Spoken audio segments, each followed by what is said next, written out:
কিরে ফটকা, কথাটা আমি ঠিক করছিলাম না? আরে ভাই হ, আমি এইটা আগেই জানতাম। কি রে, কিসের কথা তোমরা কয়া দিচ্ছেন? কে রে, তুই কি পৃথিবীর বাইরে থাকিস নাকি? আরে কায় জানে, এই বোধ হয় দেশের কোনো খবরই রাখে না। ওই যেমনি পাইছি একটা বৌদি, ওই বৌদির পিছনে ওই ঘুরেই থাকে। আরে ভাই কদিন তো তোমরা কি বিষয়ে এলা আলোচনা করে দিচ্ছেন? ভারত এই দিন সার্জিক্যাল অ্যাটাক করছে পাকিস্তানে, এই খবর কি জানোস না? ওহো শালার, ওই জন্যই তো সবাই মুখ যুদ্ধের কথা শোনো রে। তো ছাড়ে, তুই আপাতে গেছিস, এইটা আরো কি শুনছিস? আরো দেখির পাবো। হ্যাঁ, পাকিস্তানের কি অবস্থাটা হয়। ভারতে এমন ঠকন ঠুকবি না, পাকিস্তানের মন্ত্রীগুলো এক একটা করে হাঁটিবার বল পাবি না। কথা 100% ঠিক করছিস ভাই। আমি তো এই দিনটা দেখবার নই যে অপেক্ষায় আছি। একটা অ্যাটাক করতে পাকিস্তানের মন্ত্রীগুলোর টিকে শুকিয়ে গেছে, একেবারে কথাবার্তা সব বন্ধ হয়ে গেছে। আরো যদি কলার মুখোশের মতো একটা করে মিছিল রে ভাইও, ওরে বাপো, যে একেবারে মোটা আর লম্বায় এলে যদি আর ফির ছাড়ে ভারত, তাহলে তো পাকিস্তানের টিকে শুকিয়ে একেবারে হুকে হয়ে যাবে। হুকে মানে হ্যাঁ, পাতা সাদা সব বন্ধ হয়ে যাবে। তালারা পেট ফুলে মরবো। এমনি তো ঠিক জল দিছে বন্ধ করিয়ে, হ্যাঁ, ওই পিছিয়ে ধরলে জলের নাগাল পাবি না।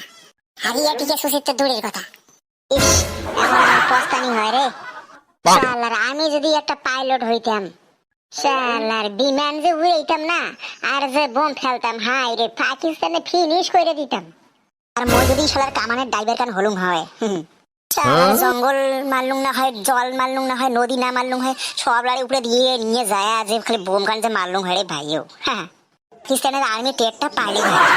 আরে আমরা সৈনিক হতে হইতে পাকিস্তানের বোধহয় নিশ্চিহ্ন হয়ে যায় নাকি? দেখ, কথা ঠিক কইছস, আমরা তো সবাই সৈনিক হমু, কিন্তু এই ঝন্টুই কি হইব? ঝন্টু মই বিএসএফ হম রে, বিএসএফ। কথা কওয়ার আগত না নিজের হাইটটা একবার মাপি দেখ, বুঝছিস? মই কি সদাই এমনই থাকিম নাকি? মই বোধহয় বড় হমি না? হ্যাঁ, আরো বড় হবু, বয়স চলছে তোর 25। আরে অমনে রে অমনে, তোমরা যখন পাবেন না, ফেল হয়ে যাবেন, তখন সৈনিক কুলেবি না, বুঝছিস? তখন মুখও টানবে, আর ওই চান্সে মুইও যায় একেবারে সৈনিক হয়ে যাবেন। বিএসএফটা হওয়ার আমার স্বপ্ন আছে রে। আর একবার যদি বিএসএফ হং, শালার মেশিন গানটা যে চালান না, খালি ঘ্যাট ঘ্যাট ঘ্যাট ঘ্যাট ঘ্যাট ঘ্যাট ঘ্যাট ঘ্যাট ঘ্যাট ঘ্যাট ঘ্যাট ঘ্যাট ঘ্যাট ঘ্যাট ঘ্যাট ঘ্যাট ঘ্যাট হয়েছে, চুপ। স্বপ্নই থাকি দেবে, বুঝছিস? তোর শনি ঘর লাগবি না। তুই তার বদল যার পাছত ঘুরিস, ওই তারই পাছত ঘরে তোর ওটিয়ে লাভ হবে। বিয়ে তো তোর নাই, তাহলে ওটিয়ে কিনিস।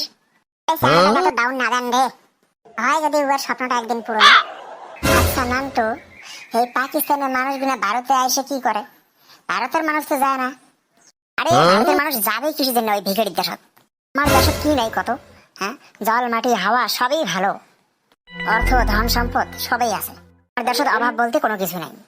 আর ওই দেশের যে অভাব রে ভাই, জলের অভাব, খাবারের অভাব, পোশাকের অভাব, সবকিছুরই অভাব।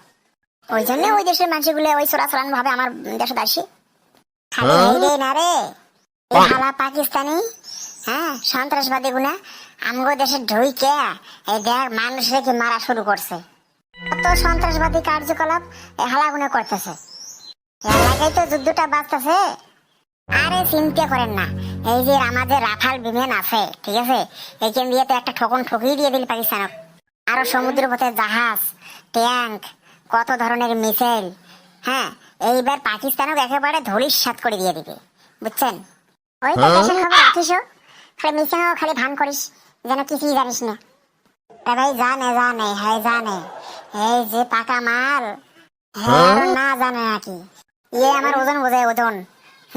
আমাকে ওই বোকা বানাতে চাই, বুঝছিস? দেশের সম্পর্কে সব ধারণাই আছে ইয়ার। ওই তোরে ভাই, সারে জাহা আছে আচ্ছা, হিন্দুস্তান হামারা।